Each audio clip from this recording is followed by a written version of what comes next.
Salam sejahtera untuk kita sekalian, shalom. Ya, puji Tuhan, pagi hari ini kita bersyukur kepada Tuhan karena diberi kesempatan yang terbaik untuk dapat bersama-sama dalam ibadah dan juga dalam perjamuan kudus pada pagi hari ini. Kita akan bersama-sama diberkati dari firman Tuhan di Mazmur pasal 55 ayatnya yang ke-21. Mazmur pasalnya yang ke-55 ayatnya yang ke-21.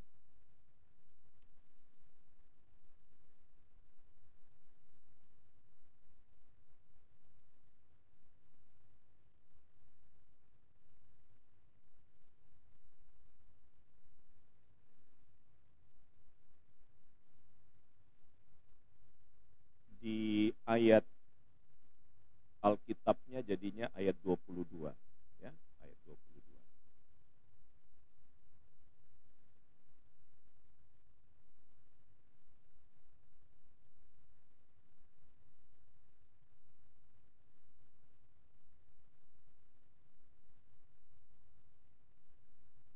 Ya, baik.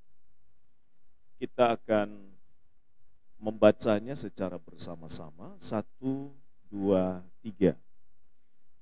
Mulutnya lebih licin daripada mentega, tetapi ia berniat menyerang. Perkataannya lebih lembut dari minyak, tetapi semuanya adalah pedang terhunus. Saya ulang sekali lagi. Mulutnya lebih licin dari mentega, tetapi ia berniat menyerang. Perkataannya lebih lembut dari minyak, tetapi semuanya adalah pedang terhunus. Bapak Ibu Saudara, tema untuk kita pagi hari ini adalah ucapan yang benar dan membangun. Itu yang menjadi tema kita pada pagi hari ini. Tidak kebetulan bahwa worship leader mengutip satu ayat di Ibrani pasal 13 ayat 15. Saya tidak ada janjian dan ini selaras dengan tema pagi hari ini. Yaitu di Ibrani 13:15 tadi dikutip, sebab itu marilah kita oleh Dia senantiasa mempersembahkan korban syukur kepada Allah, yaitu ucapan bibir yang memuliakan namanya. Bapak dan Ibu sekalian, dalam teks aslinya ini diartikan secara lebih terang bahwa mulutnya licin dengan kata-kata manis, tetapi hatinya bermusuhan. Kata-katanya lebih lembut dari minyak, namun sesungguhnya pedang yang terhunus. Saudara, saya ingin melihat dan mengulik secara lebih tajam itu bagian ini pagi hari ini dalam dua pokok penting untuk kita. Mengapa? Karena kita percaya bahwa perkataan-perkataan Tuhan yang sampai kepada kita dalam bentuk firman-Nya, baik itu dari Kejadian sampai kepada Wahyu, adalah perkataan yang datang untuk memberikan kepada kita sebuah perubahan yang luar biasa bagi kita ketika kita merespon. Minggu yang lalu saya katakan bahwa kalau kita membaca firman Tuhan ini, lalu kita ragu terhadapnya, maka kita tidak akan mendapatkan apa-apa dari dalamnya. Tetapi kalau kita percaya bahwa perkataan-perkataannya itu menghidupkan kita, membawa sesuatu pengaruh yang besar, yang mengubahkan hidup kita, maka dampaknya sangat besar buat kita. Sebab firman Tuhan, kita ingat kembali bahwa manfaatnya sangat besar untuk hidup kita. Yang pertama adalah untuk mengajar kita. Untuk mengajar kita. Yang kedua adalah untuk menyatakan kesalahan kita. Yang ketiga adalah untuk memperbaiki kelakuan kita. Dan yang keempat adalah untuk mendidik kita dalam kebenaran. Lalu di dalam penjelasan di ayat 17 di 2 Timotius pasal 3 ayat 17 dikatakan, dengan demikian tiap-tiap manusia kepunyaan Allah diperlengkapi untuk setiap perbuatan yang baik. Nah, dua pokok penting pagi hari ini agar perkataan-perkataan kita itu jadi berkat. Yang pertama, ucapan lidah atau ucapan bibir kita harus lahir dari hati yang tulus.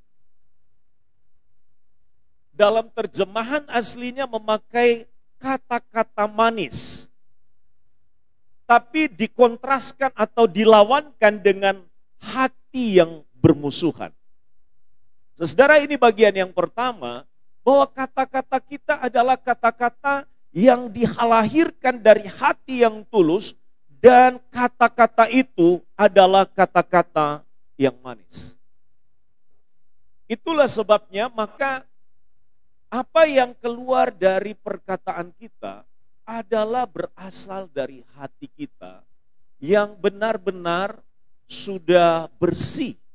Itulah sebabnya maka kehidupan orang percaya itu setelah dia percaya kepada Tuhan, pikirannya itu dijamah oleh Tuhan, dilawat oleh Tuhan, hatinya juga dijamah dan dilawat oleh Tuhan, perkataannya juga dijamah dan dilawat oleh Tuhan, dan seluruh tindakannya itu selaras.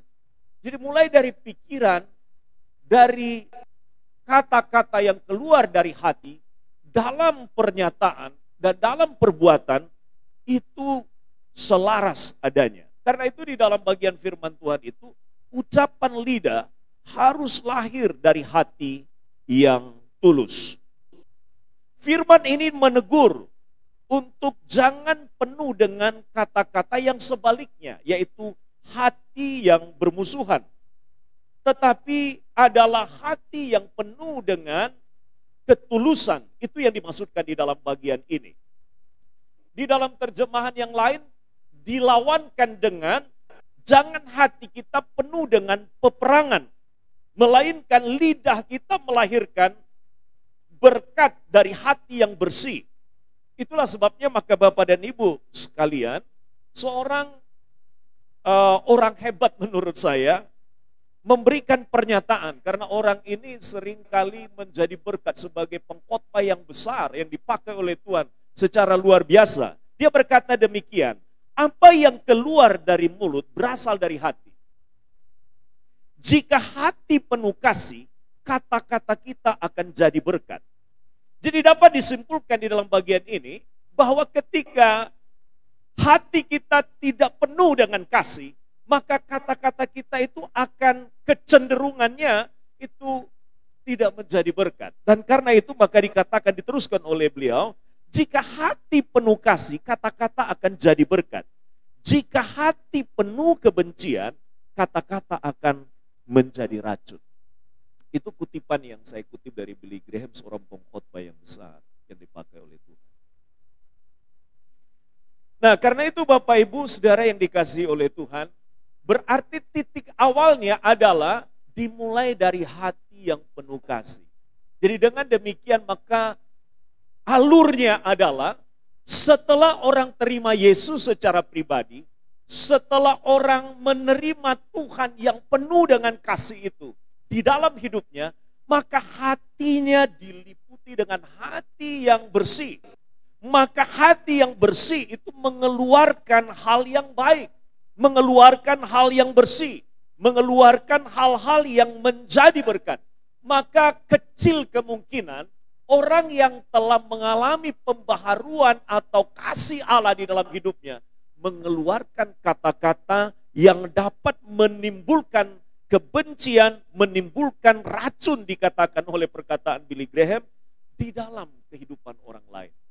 Karena itu kata-kata kita bisa memberi kepada orang semangat, kata-kata itu bisa membangkitkan hati orang yang dalam keadaan lemah, tapi juga kata-kata kita yang satu kata dapat mematahkan seseorang semangatnya. Minggu yang lalu saya berkesempatan melayani satu orang yang belum percaya kepada Yesus. Dan dibawa oleh salah satu jemaat untuk minta didoakan di situ. Saudara, dia dalam persoalan yang kadarnya apakah berat sedang itu kan tidak bisa disimpulkan kalau baru pertemuan pertama kan. Karena saya tidak kenal dengan orangnya, tapi karena punya persahabatan dengan kawan yang ada yaitu jemaat kita, maka dibawa di sini. Saudara, dia belum cerita tentang apa persoalannya, tapi dia hanya minta didoakan. Dan saya katakan begini, saya dengan senang hati menerima siapa saja. Karena Tuhan Yesus itu sangat mengasihi semua orang yang mencari dan memohonkan doa kepada Dia. Saya doakan sekarang. Jadi saya berdoa untuk dia. Jadi sementara saya berdoa untuk dia, saya kan tutup mata. Ya, tutup mata.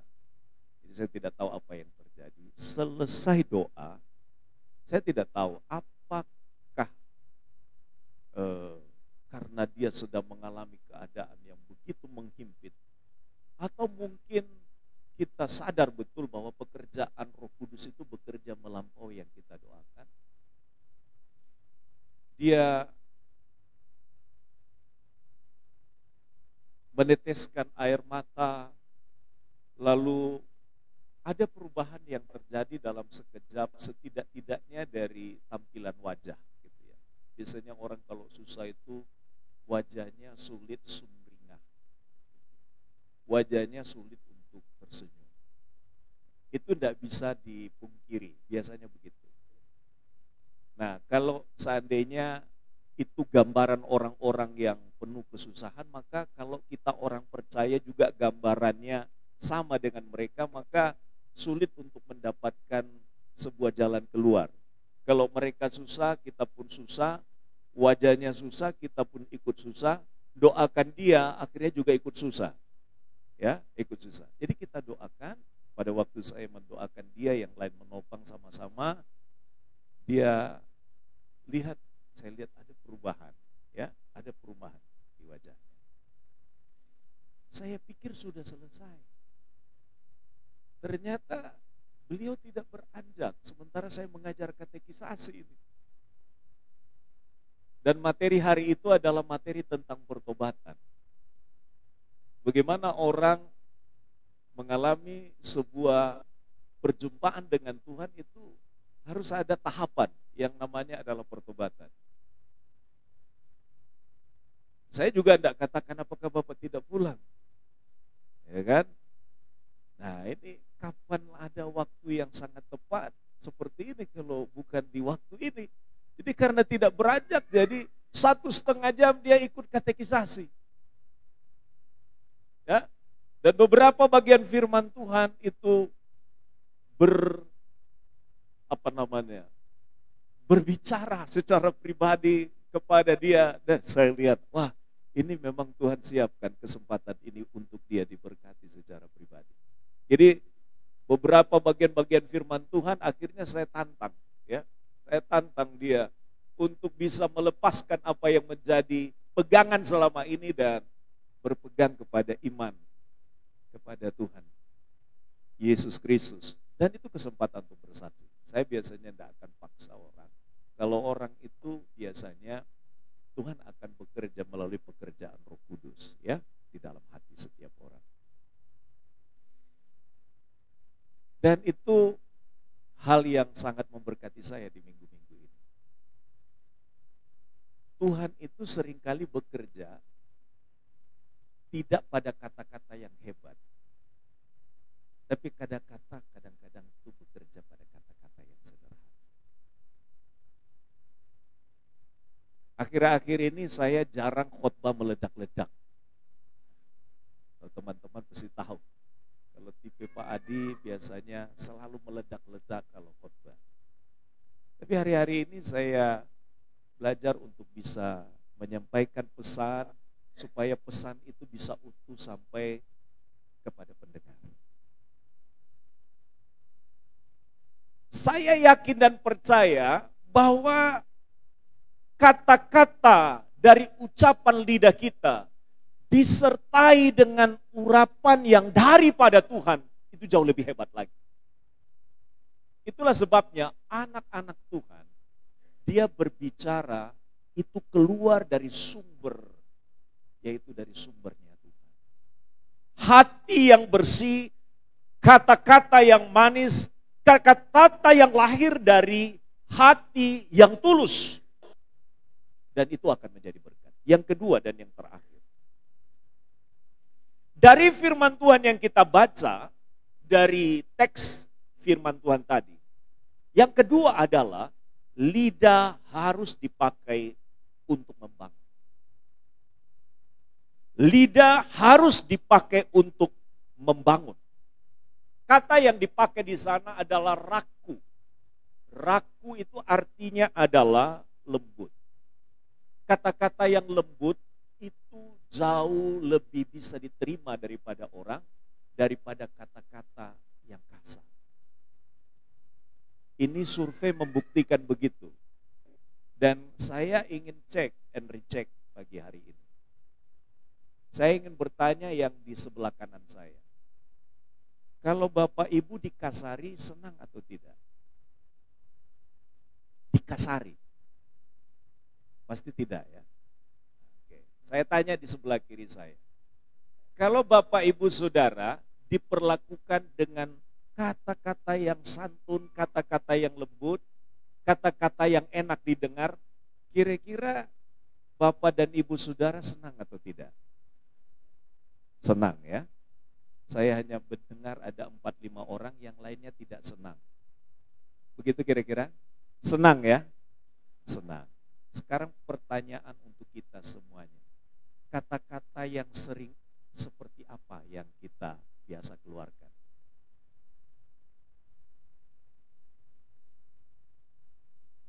Kata-kata yang mana?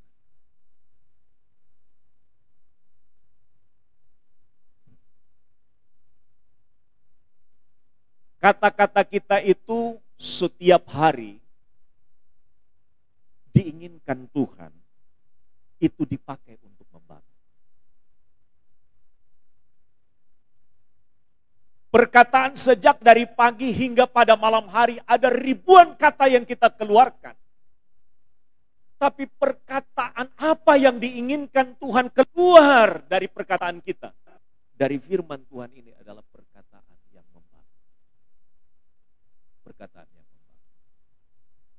Tapi kadang-kadang juga perkataan yang tegas, yang keras kadang juga dibutuhkan.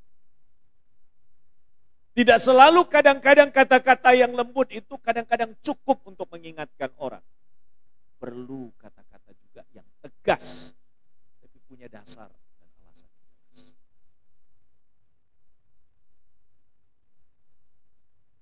Itulah sebabnya maka di dalam bagian ini dikontraskan kata yang lembut dengan pedang terhunus.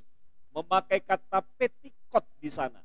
Artinya jangan sampai kata-kata kita itu menikam dan membunuh orang lain. Tidak boleh terjadi. Melainkan kata-kata kita itu memberi kepada orang sebuah penguatan yang membangun orang lain. Lidah berkat adalah lidah yang sungguh-sungguh lembut untuk menyembuhkan dan menguatkan. Mother Teresa pernah berkata demikian, perkataan yang diucapkan dengan kasih dapat membangun jembatan.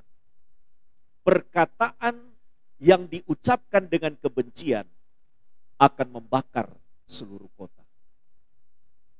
Saudara, karena itu jelas sekali bahwa di dalam bagian firman Tuhan ini, Tuhan inginkan kita untuk menjadikan lidah kita, kata-kata kita untuk mengerjakan dua hal. Yang pertama adalah ucapan lidah kita itu lahir dari hati yang tulus, dari hati yang bersih. Dan karena itu sumbernya adalah ada kasih dari Kristus di hati kita. Dan saya pastikan mestinya bahwa setiap orang yang ada di dalam Yesus, dia punya kasih mestinya.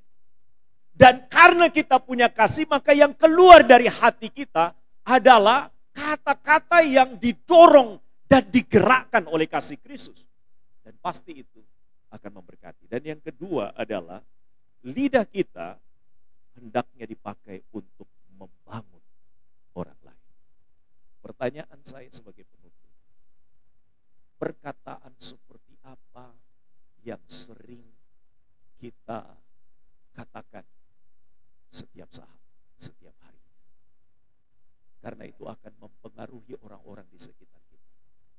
Apa yang kita asup dari pikiran kita, itu yang akan keluar. Dan karena itu lebih sering kita dekat dengan firman-Nya, lebih sering kita hidup dari firman-Nya, memperkatakan firman, menyimpan firman-Nya, maka itu akan mempengaruhi seluruh pikiran, seluruh hati, dan seluruh tindakan kita.